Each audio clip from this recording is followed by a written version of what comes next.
Olá, seja muito bem-vindo a mais um English Podcast e o assunto desse programa é como fazer perguntas em inglês. Quem nunca se confundiu aí na hora de usar um verbo auxiliar, um do, um does, um did? Quem nunca fez uma pergunta em inglês usando apenas a entonação como nós fazemos no português? Então, nesse programa nós vamos revisar todos esses conceitos. Os exemplos que nós vamos falar durante o programa, eles vão aparecer aí na tela para você acompanhar. Então, fique ligado. Se você está no básico, intermediário, vai aprender bastante nesse programa. Se o seu inglês aí já é mais avançado, é uma ótima oportunidade de você revisar o assunto.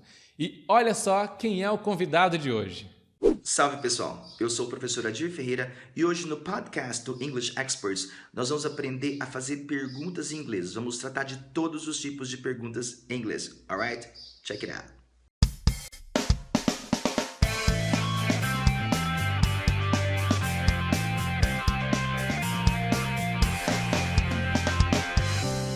Hello and welcome. You are listening to the official podcast of the English Experts community.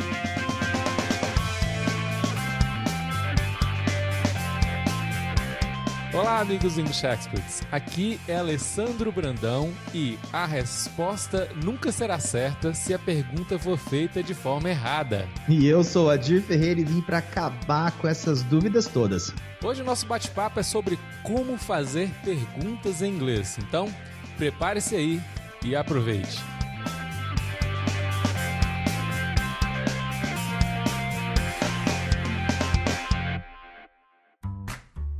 Adir, novamente aqui, finalmente, meu amigo. De volta aqui ao English Podcast. Olha só quanto tempo. Quanto tempo, velho. Você sumiu, eu fiquei sabendo que você estava viajando aí para outros países. Cara, conta as novidades aí pra gente. Tô rodando esse mundão, Alessandro. Tô rodando esse mundão aí. O que é que você foi fazer em Nova York, meu amigo? Menino, se eu te contar, você não vai... Não, você vai acreditar porque você me conhece. Eu fui no show da Thalía, a cantora mexicana. Eu fui especialmente pra ir no show da Thalía. É convidado especial? Ele tá chique assim, cara? Não fui, mas eu fiquei bem na frente ali, bem na ferveção do pessoal ali. Tava bem divertido. Ficou quantos dias lá? Fiquei 8 dias. Cara, que bacana. Tá podendo, hein, Adir? Menino, eu tirei férias. Eu tirei férias mesmo pela primeira vez em uns 5, 6 anos.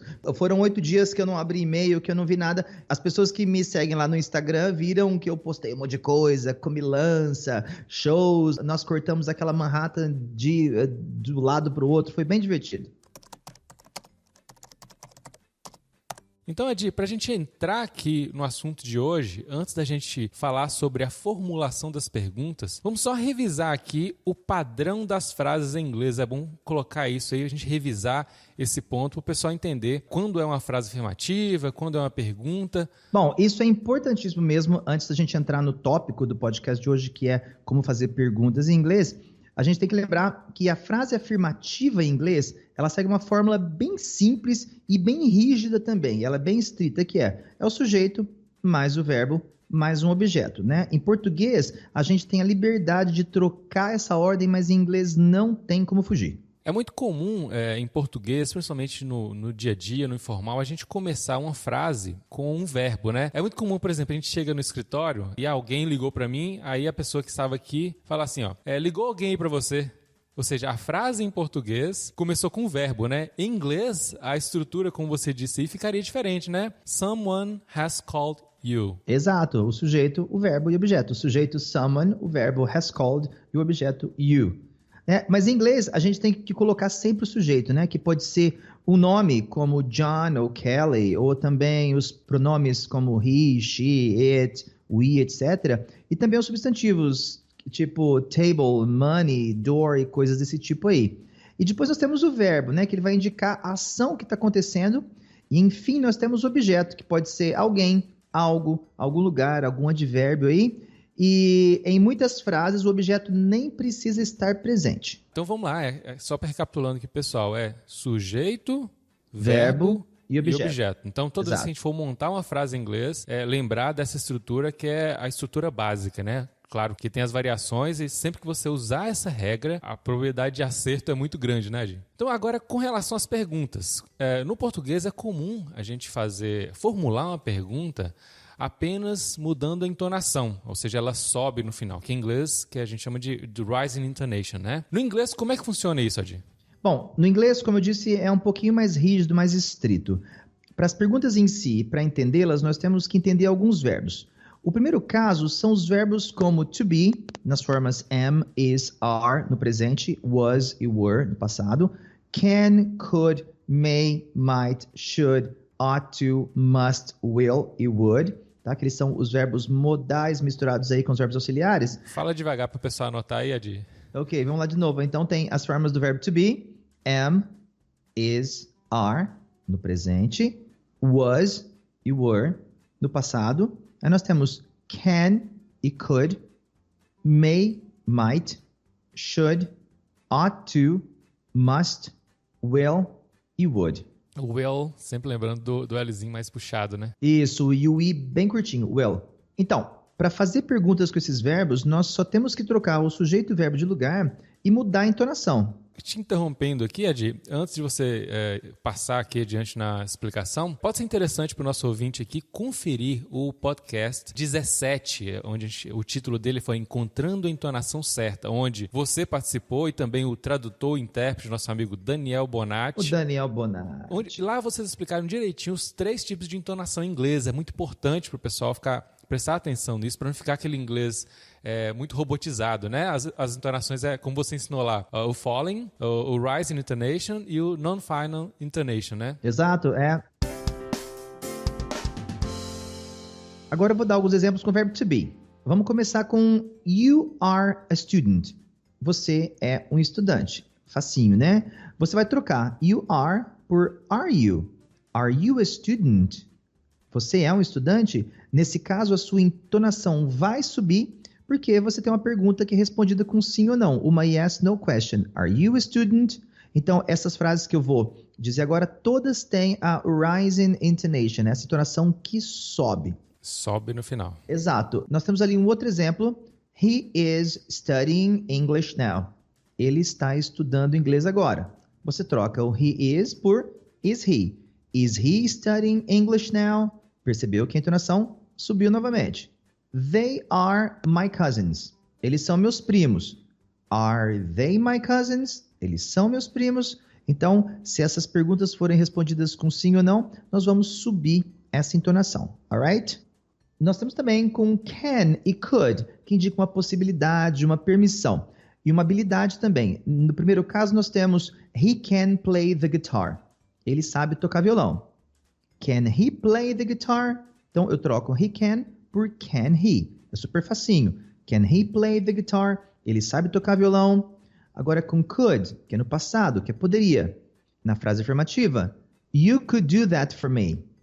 Você poderia fazer isso por mim. Could you do that for me? Você poderia fazer isso por mim? Então, he can he? You could you? Então é só trocar, é super facinho. Agora, com may e might, que são verbos mais formais na forma interrogativa, a gente usa o mesmo caso. Por exemplo, I may come in. Eu tenho permissão para entrar. Eu posso perguntar, may I come in? Isso soa bem formal em inglês. E o might, que é bem mais formal, indica uma possibilidade um pouquinho mais longe, você pode transformar na interrogação também, trocando o sujeito com o verbo. Então, nós temos a frase, you might be interested in this. Pode ser, você pode estar interessado nisso.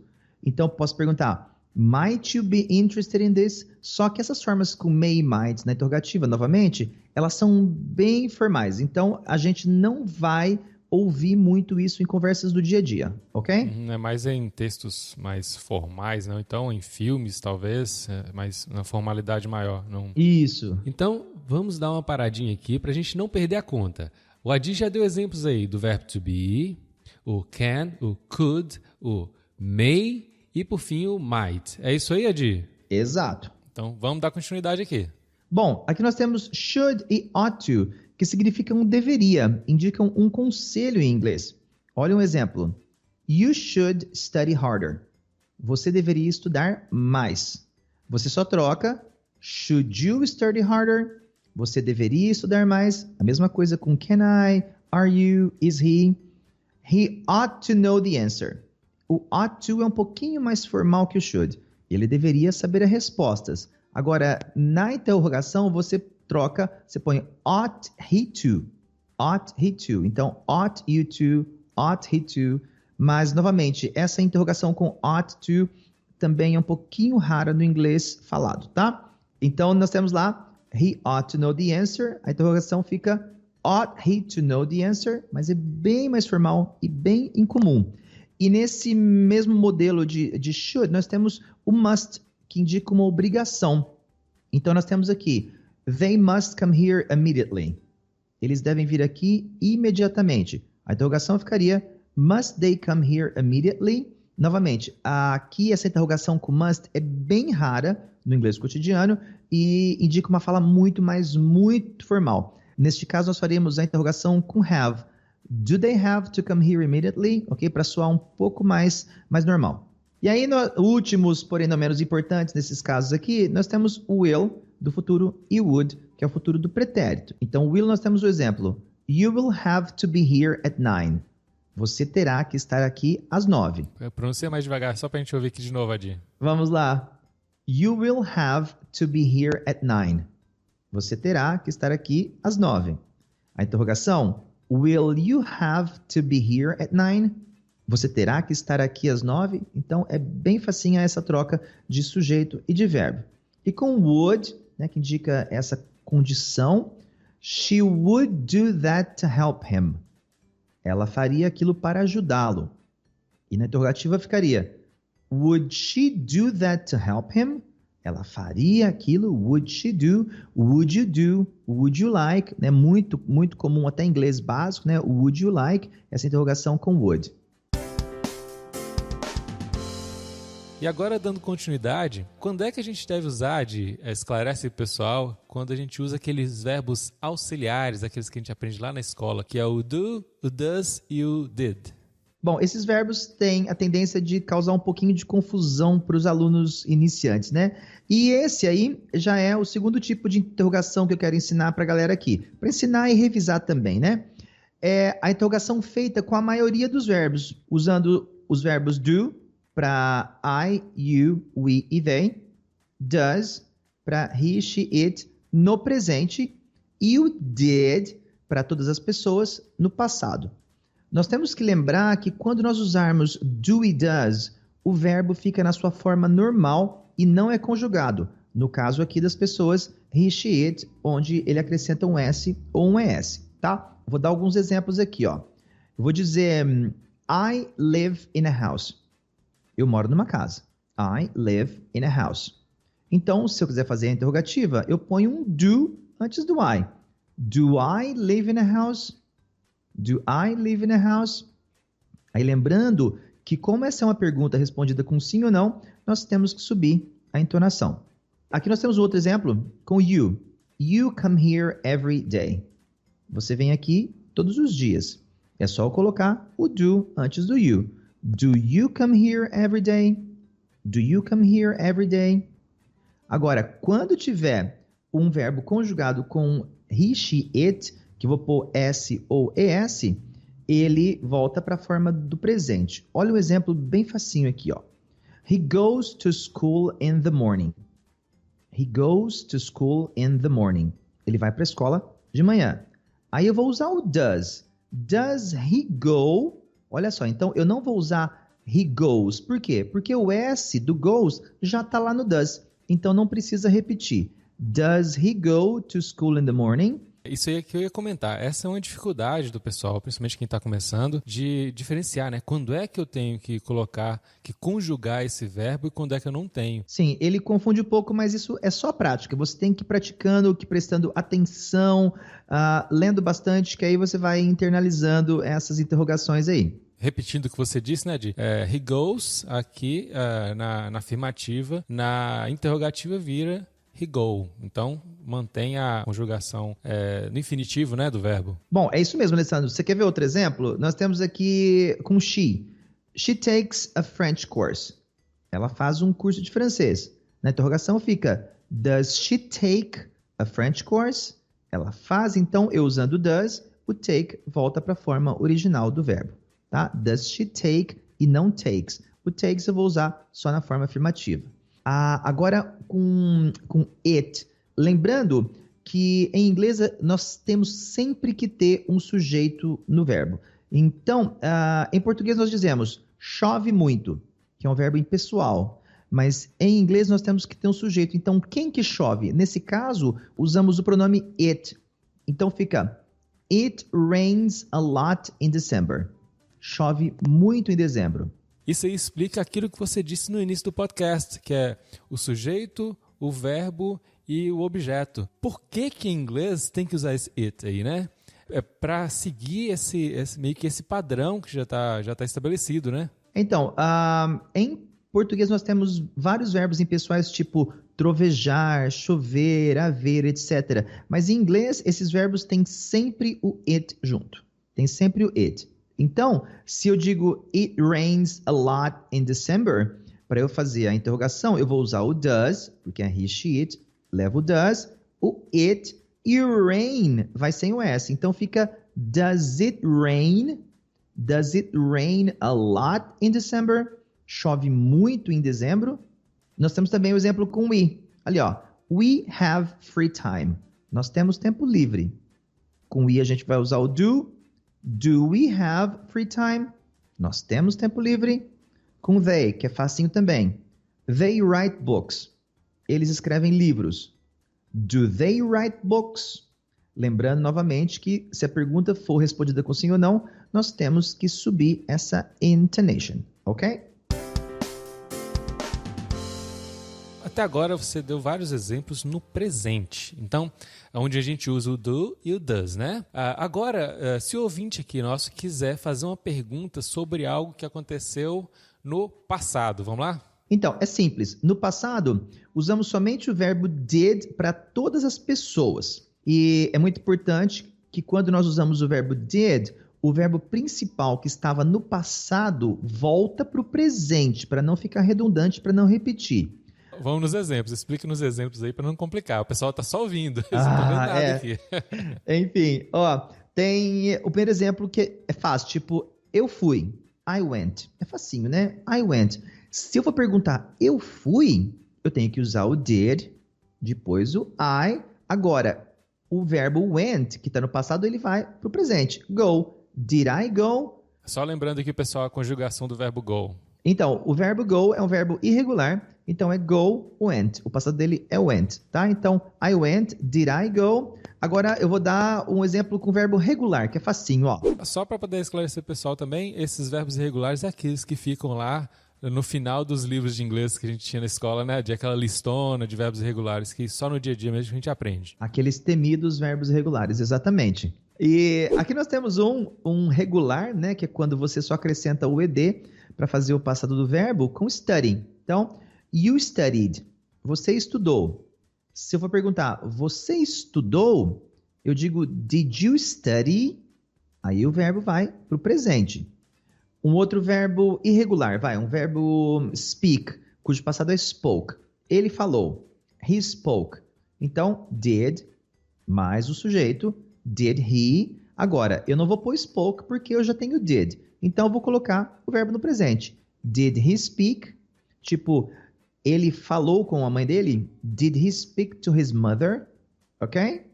Agora, vamos voltar para o verbo regular, que é mais facinho.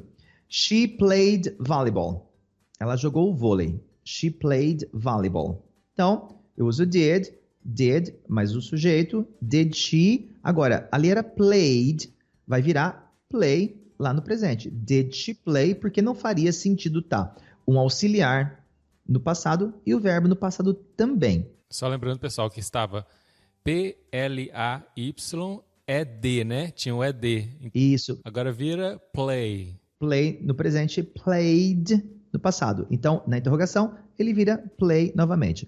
Did he play volleyball? Agora, uma bem interessante também, que é com it. Novamente, a gente volta no sujeito, verbo, objeto. Choveu muito ontem. It rained a lot yesterday. It rained. Vai ter um ED. It rained a lot yesterday. Na interrogativa, did. Agora, o sujeito nessa frase é o it. Did it. O verbo é rain, mas lá está no passado. Então, volto ele para o presente. Did it rain a lot yesterday? Choveu muito ontem. Did it rain a lot yesterday?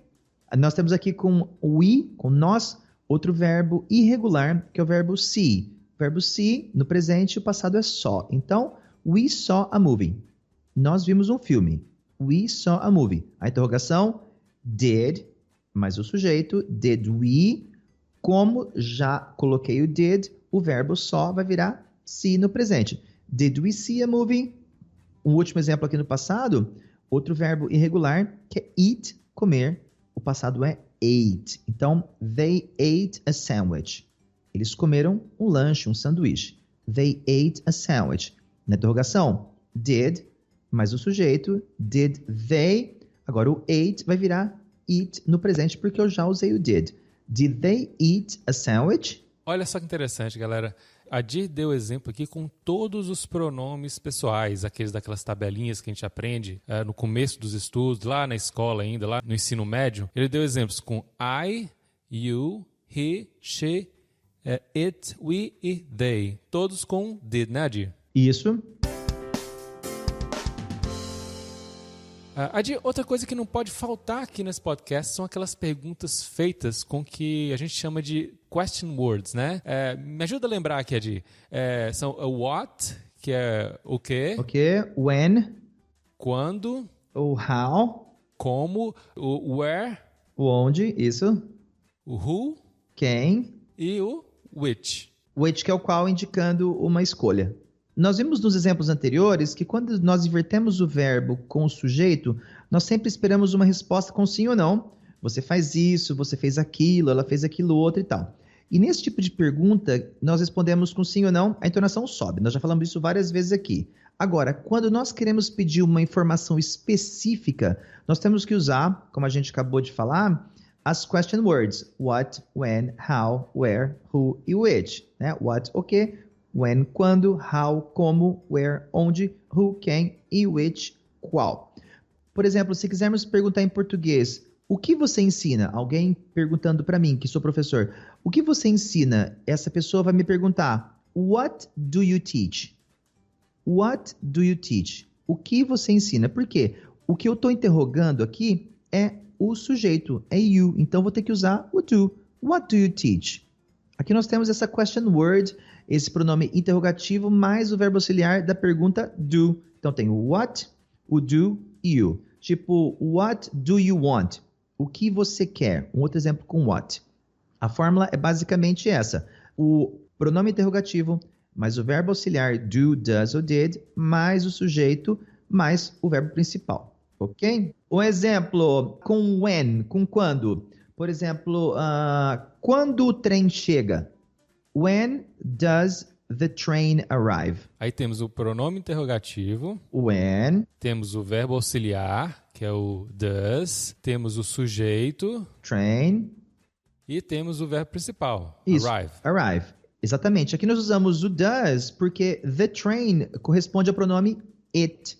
Então, é it does. A gente está considerando aqui que quem está ouvindo esse podcast já está habituado aí com esses pronomes, com a terceira pessoa. Eu vou deixar alguns links aqui no podcast para você se aprofundar no assunto. Muitas vezes a pessoa precisa revisar alguns temas, né, Adi? Ouve aqui, se não entendeu algum ponto, acessa os links, dá uma estudada, depois vem e ouve de novo o podcast, que eu tenho certeza que vocês vão entender bastante o assunto aí. É isso mesmo, a revisão ela se torna bem necessária quando a gente está com alguma dúvida ali. Tem que revisar para não ficar com esses erros sedimentados e ficar errando para sempre, né? E agora com o how. Com how, vamos ver como você toca este instrumento. Então, how do you play this instrument? Nós temos ali o how, que é a question word. Nós temos o do, que é o verbo auxiliar. O you, que é o sujeito. O play, que é o verbo principal, e o this instrument, que é um objeto que pode estar na frase ou não. Nós temos também com where, com onde. Onde você mora? Uma frase bem facinha. Onde você mora? Where do you live? A question word, where, o verbo auxiliar, do, o sujeito, you, e live, o verbo principal. Agora, vamos ver com who, com quem. Tipo, quem você escolhe? Who do you choose? O who, o pronome interrogativo, o do, verbo auxiliar, o you, sujeito, e o choose, o verbo principal, tá? E último, porém não menos importante, nós temos o which, que é qual, que indica essa escolha, né? Esse which aí, só para soletrar pro pessoal, é W-H-I-C-H. Para Isso. quem tá aí no carro ouvindo, para quem tá Which. ouvindo que não tá anotando nada, não tá na frente do computador, é W-H-I-C-H, aquele which. Parece muito com bruxa, né? A pronúncia é a mesma. A pronúncia É a mesma, né, Adi? eles são homófonos, né? Eles têm o mesmo som. Olha só que legal, cara. Palavra difícil, uma hora dessas, né? São homófonos, né? Palavra difícil. Bonito. É bonito, né? Seu pai vendeu 2 fazendas pra você aprender essa, Adi. Você viu isso? É isso mesmo. É isso mesmo. E meia, 2 fazendas e meia. Vamos lá. Então, o exemplo com which do you want? Qual você quer? Então, eu tô te dando algumas opções ali. Which do you want? Qual você quer? O which, o pronome interrogativo. O do, verbo auxiliar. O you, sujeito. E o want, o verbo principal. Tá? Perceba que nas frases anteriores nós temos o pronome interrogativo mais o sujeito. Então, temos sempre que usar os auxiliares do, does e did. Eu só uso do, does e did quando tiver um sujeito na pergunta. Quando nós tivermos o pronome, um verbo logo em seguida, nós não precisamos usar os auxiliares, especialmente com os pronomes what, que é o quê, e o who, que é quem. Vou te dar alguns exemplos em português, Alessandro. Ó. Adi, explica esse direito aí, que essa gera confusão. Essa é a pedra no sapato. É a pedra no sapato, cara. Vamos lá, repete aí, ó. Tá. Quando Nós tivermos o pronome interrogativo, ok? Que no caso seria what e who, que são mais comumente usados, mais um verbo em seguida, nós não precisamos usar os auxiliares do, does e did. Ok? Por quê? Porque não tem sujeito. Ó, vamos ver umas frases em português aqui, ó. O que aconteceu? Há algum sujeito? Não. Não há nada nem ninguém. Tipo, quem chegou? Não há nada nem ninguém ainda. Aqui nessa interrogação eu não sei. Quem te ligou? O sujeito, que eu não sei quem é, me ligou, mas eu não sei ainda pela frase. Quem te viu na festa? Entendeu? Então, você pensa assim, alguém viu, mas eu não sei o sujeito. Então, nessas frases aqui, eu não sei o sujeito. Quando isso acontece, eu não vou usar os auxiliares do, does e did. Bom, eu vou te dar um exemplo com a primeira frase. O que aconteceu? Em inglês fica what happened. Não fica what did happen. Por quê? Porque eu não tenho nenhum sujeito ali. Olha que legal. Eu não tenho nenhum sujeito. Então, não tendo sujeito, não precisa ter verbo auxiliar. E agora, Adi, se eu perguntasse, o que aconteceu com ele? A mesma coisa. What happened to him? Eu não sei o que. Aí, o que seria o sujeito, que a gente não sabe o que é ainda. Bom, um outro exemplo. Quem chegou? Who arrived? Eu não tenho nenhum sujeito. Então, não seria who did arrive. Por quê? Se eu usasse o did, eu tinha que ter um sujeito. You, he, she, it, Mary, Peter, alguém. Agora, quem te ligou? Who called you? Who called you? Então, eu não sei quem ligou, por isso que eu não uso o did. Por isso que não fica who did call you. Nesse caso, você põe who called you. É super simples. O último que a gente viu ali, quem te viu na festa? Who saw you at the party? Who saw you at the party? Lembrando que, quem te ligou, quem te viu, esse T de você, de tu, é objeto, não é sujeito. É por isso que não temos o verbo auxiliar aí também.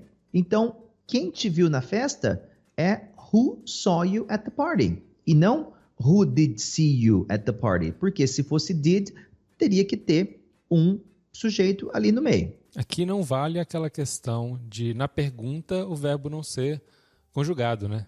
Aqui não vale, aqui é uma exceção, tá? Adi, agora vamos para o mais avançado. E quando as nossas perguntas estão naqueles tempos, os perfects, né? Que usa o have, o has. Como é que a gente faz isso aí? É aquela complicação toda dos perfect tenses, né? Exato. Nesses tempos, nós também temos a forma interrogativa, né? Dos tempos perfeitos. Eles se chamam perfeitos, perfect, porque eles são sempre formados pelo verbo auxiliar have, mais o particípio passado do verbo principal. Para quem não lembra, particípio passado é aquele terceiro verbo da coluna dos verbos irregulares, tá? É aquela terceira coluna ali. Aquele do final do livro. Isso, é do livro. E para os verbos regulares, é a mesma forma, é com ed, ok? Então, por exemplo, se é present perfect, nós temos os verbos have e has, que estão no presente, mais o particípio passado. E se for past perfect, nós temos o verbo had, que está no passado, mais o particípio passado do verbo principal. Nossa, tem muito linguajar de verbo aqui. Vamos por os exemplos aqui para deixar mais claro, pessoal. Vamos lá. Seguinte, com o present perfect. You have done your homework. You have done your homework. Você fez a sua tarefa. Você só troca o you com have. Então, have you done your homework? É super facinho. Have you done your homework? Lembrando que quando tem a resposta sim ou não, a entonação sobe. Um exemplo com she. She has been to Paris. Ela esteve em Paris. She has been to Paris. A gente troca. Has she been to Paris? Has she been to Paris? We have studied for the test. Nós estudamos para a prova. Have we studied for the test? Have we studied for the test? Então, you have you, she has she, we have we. Só que é o seguinte, lembra que aqui o have é um verbo auxiliar, tá? Ele vem acompanhado de um particípio passado, por isso que eu posso trocar. No outro caso, quando have for ter ou possuir, tipo I have a car, eu vou ter que usar do ou does. Quando ele é o verbo principal, isso. Não pode acontecer isso. Não pode acontecer isso. Então, um exemplo com they. They have worked hard. Eles trabalharam muito. Have they worked hard? O mesmo acontece com o past perfect, que é bem mais facinho, que é o had mais particípio passado. Tipo, só lembrando, pessoal, o que é o past perfect? Algo que aconteceu no passado. Isso, antes de uma outra ação. Tipo, eu tinha feito, eu tinha ido, eu tinha falado, eu tinha limpado, eu tinha cantado, nós tínhamos, mas esse particípio passado aí. É super facinho, é super tranquilo em inglês. Você tá de brincadeira, né, Di? Você tá de brincation with me, né? Tá. Enfim, nós temos um exemplo aqui, ó. You had done your homework. You had done your homework. Você tinha feito a tarefa. Na interrogativa. Had you done your homework? Had you done your homework? Você tinha feito a sua tarefa. Agora com she. She had seen her cousin. Ela tinha visto o primo dela. A gente troca. Had she seen her cousin? Ela tinha visto o primo dela? E uma última aqui. They had eaten spaghetti the night before. Eles tinham comido macarrão na noite anterior. They had eaten spaghetti the night before. Só trocar they had por had they. Had they eaten spaghetti the night before? Então essa aí é a forma interrogativa dos tempos perfeitos. Adi, sempre é um banho de conhecimento, cara. Eu gosto muito dos podcasts que a gente tem com você, porque essa mídia aqui realmente aproveita que você tem, assim, de melhor, cara, que é a pronúncia. Como eu já disse, é uma pronúncia muito elogiada e é sempre bom trazer essa experiência, essa expertise aí com a pronúncia aqui para os ouvintes, para o pessoal aqui que está na luta aí, estudando para dominar a língua inglesa, cara. Muito obrigado, Adi. Eu que agradeço a oportunidade de estar de volta aqui para conversar com o pessoal do English Expert. Thanks for inviting me. Thanks for having me over.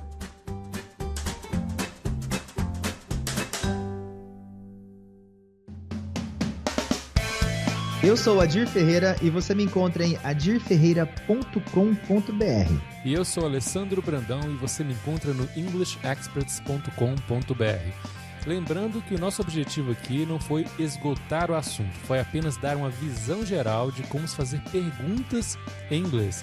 Eu realmente espero que esse podcast seja útil para você nos seus estudos. Mais uma vez, todos os links para as indicações, para os temas que nós discutimos durante o podcast estão aqui na descrição do post, aqui no post do podcast, lá embaixo na descrição. Então, vale a pena conferir para se aprofundar em cada um dos assuntos. Assine e avalie o English Podcast no iTunes. Se você está aí no iPhone e iPad, tira 2 minutinhos para avaliar o nosso programa. Essas avaliações nos ajudam muito na divulgação deste trabalho. Envie também o seu comentário, sugestão ou crítica. Obrigado por ouvir o English Podcast e até a próxima.